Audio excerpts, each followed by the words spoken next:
Depuis de nombreuses années, Géant-Vert a fait de la réduction de son impact environnemental une de ses priorités.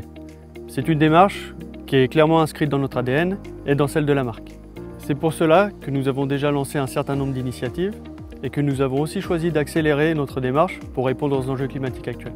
Géant-Vert s'est engagé récemment dans un partenariat avec Terranis pour pouvoir fournir à ses agriculteurs des solutions qui permettent, via des images satellites, de mieux piloter l'irrigation au niveau des champs et ainsi de limiter les consommations d'eau pendant le cycle de culture.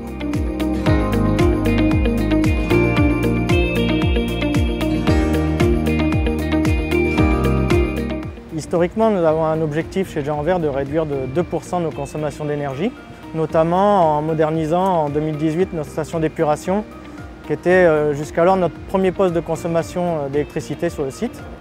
Concrètement, les turbines fonctionnent selon la quantité de matière réelle à traiter. Et par la même occasion, il y avait un double objectif qui était donc d'améliorer la qualité épuratoire de la station. Aujourd'hui, on a une qualité de rejet qui est très proche de l'eau du milieu naturel. Nous avons également réduit notre consommation d'éclairage d'environ 70% en installant 100% de nos appareils d'éclairage en technologie LED, dite intelligente. L'éclairage n'est actif uniquement s'il y a du personnel en dessous et du besoin réel d'éclairage.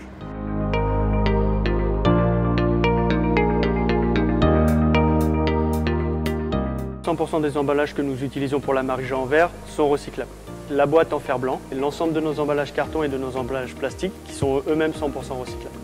Géant-Vert s'est engagé récemment à fournir plus de transparence à ses consommateurs en mettant à sa disposition, via l'utilisation d'un QR code, des données qui sont relatives au lieu de production de la matière première et à sa date de mise en boîte avec un partenariat avec Connecting Food.